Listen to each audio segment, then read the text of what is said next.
What up, guys? That Comic Awesome here, doing another review. This time doing Astonishing X-Men number 8. This series actually has been pretty interesting. It's obviously brought forth a major player back into the Marvel Universe in Professor X, now known as X. Which, by the way, I'm not a fan of that. To me, like X is like the nickname your friends give you. Like you can't give yourself a nickname like that. It's like, hey, no, call me X now. Everyone would look at you and be like, all right, Charlie. You know, whatever you say, Charlie. You know, it's like, you can't just pick up a name and just run with it. You know, it has to kind of be given to you. That's a little quip about whatever. So, so far, this is the second part of the second act. Act 1 ended, obviously, with Professor X coming back in the body of Phantom X, who has stayed behind in the astral realm. Meanwhile, there's a team of X-Men gathered in London to try and stop a psychic attack, which resulted in Professor X coming back. But with him, he's brought back Protus. Yeah, I think that's how you say it. Who, again, is feeds on energy. So let's just go and jump in. You get kind of this really cool look of him, and he's just, he's like, hey, I'm free. I feel like the sun, I feel like the sun is shining through me. I feel like the sun finally free. And he's like, if I weren't so hungry. So obviously feeds on energy and the energy of people. You get like a, pretty decent, I think this probably could have been one page. I think they're trying to make it a little more grandiose by going two. The catch-up's pretty good. I just don't like this. The other X-Men in attendance for this, for these momentous events, Psylocke, Mystique, Logan, Rogue, Gambit, and Archangel. Well, they're just there trying to save the world. It's kind of like they're just there trying to save the world. You don't need to be cutesy with it. Just, if you would have just left boom and boom off, it would have been fine. Sometimes too much is too much. Less is more. That's what it is. Less can be more. So we kind of get back into, the X-Men are regrouping. And one thing I'd like to say, Professor X is a dick. Like, it is clear that especially in his younger form, he's very convoluted. He's cocky. And he feels very much above everyone else. That being said, old Charles Xavier felt that way too, but I don't think he ever showed it. And more than not, he would allow people to try and fail rather than step in and kind of do their job for them. Whereas this X is kind of more selfish and wants to kind of fix everything himself. And that's kind of where there's a lot of contention here.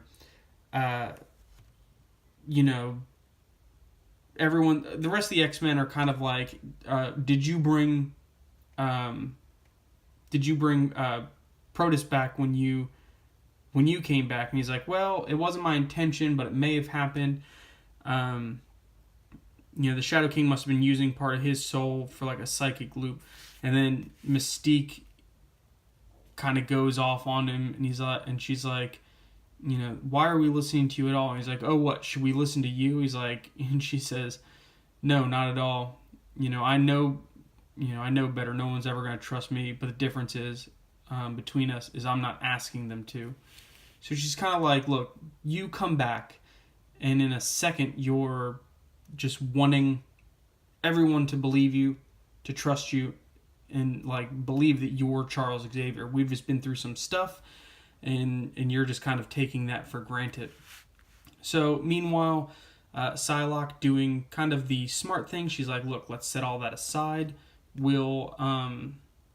Let's take care of the enemy at hand, and then we can argue about all this other stuff. Meanwhile, Bishop is kind of the X-Men on the ground, which I like this face. I mean, this is a really good job on the face and the shading. It looks badass. Bishop was always like my favorite character in the X-Men animated series. Time traveling badass. So he encounters Protus. And he's kind of attacking a family. But if you notice here, he says, I'll only take a little, I promise. You won't even feel it. So he wants some of their energy, but he doesn't want it all. He's trying not to be greedy, and that's something to note. Then the dad kind of does the dad thing. The patriarch steps in. He's like, no, if you're going to take someone, take me. And he's like, okay, well, if you're going to offer, technically that woman should have been like, no, I don't need you to save me. I'm a first lady. I don't need your help. So meanwhile, Bishop starts unloading his energy weapon at him, which obviously he's just absorbing. So X shows up kind of telepathically, tells him to stop. And he's like, what do you think you're doing? He's like, I figure if... He has good reason. He's like, I figure if I'm shooting him with my energy weapon and feeding him here, he's not going to go out looking to kill anybody, anytime soon. And, X is kind of like, well, that we should still fight him in a weakened state, not giving him an opportunity to get stronger, which then Protus takes his weapon and just starts firing it on himself. And I love this where it's like he's firing it so much it's like superheating the barrel and causing it to like fail. He's like blam, clack, clack, clack, bam, bam, bam, bam, clack, clack, clack, clack. It's kind of just, it's a real simple set of panels, but I just like it. I think it sets that tone there. And of course he explodes. And X, again, just being... Everything he says, I don't know what it is about everything he says. It comes off as just a smarmy a-hole. And he's just like, well done, Bishop. I'm sure you saved a lot of lives. And it's like, I want to punch you in your, like, pretty boy face. Just... So then they're back... And again, they're trying to figure out ways of fighting it. Logan's like, hey, I know how to fight Protus. It's all about the metal, which it's funny. I like Logan's face here. He looks pretty badass. But I don't know, like, he just looks like he just woke up from a stupor and he's like, I saw about the metal. That, and I think these are probably some of the worst Wolverine claws like on a character. It looks like he drew these fists, and the fists are really good, and then he just was like meh meh meh meh meh meh claws. It just, I don't know. Everything else looks really great on that page. Just, I don't know. They don't look good. So then Logan is like, Archangel, you take me up from a distance. You can fire your metal feathers. That'll help weaken him. And then I'll come in close and deliver the final blow. And this is where I was like, because usually, and I know there's a big thing, X-Men don't kill people, and that's fine. But an enemy is an enemy. And so you have to treat an enemy like an enemy. But then Warren says something here, and he's like, so we're just going to murder him? Which, you have, a villain who is a known villain who starts destroying the city, and you're going to start having a moral, high ground of, should I kill him? Well, I don't know, you don't have time to ask questions. So then, they, like, before that, X is like, I got a better idea, we're gonna go kind of try and psychically attack him. So they go, force his way into his brain, and you kind of have this, like, medievalish scene, where they confront him. And what I like is he tells the story of how he became who he is. And he's like, look, he's like, I was only 10 when the X-Men first killed me. He's like, my mom put me in a cage, and 10 years later, I escaped that cage and went around. He's like, and Colossus killed me. He's like, imagine being 10 and you do something wrong and you're killed for it.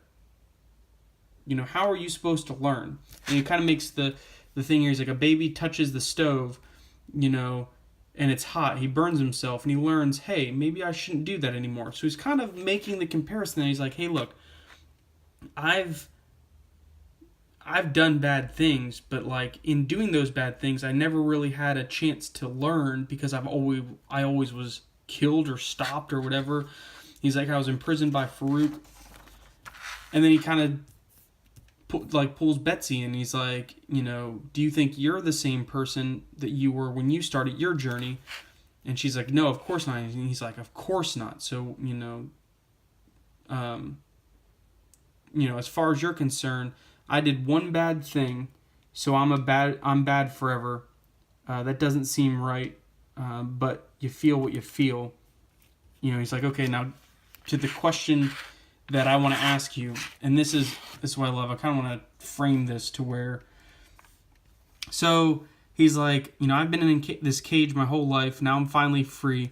I'm willing to put what the transgressions that the X-Men have done to me behind me, if you just leave me alone.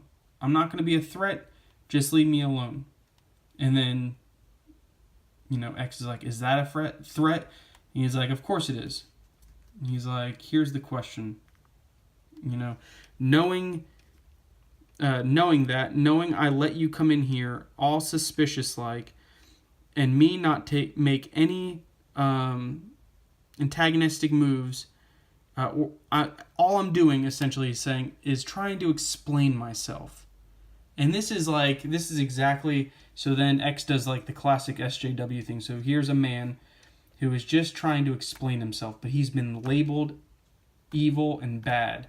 And what does X do? He's like, nah. He's like, nope. And he's like, you're really gonna do this? And he's like, well, I tried. Click.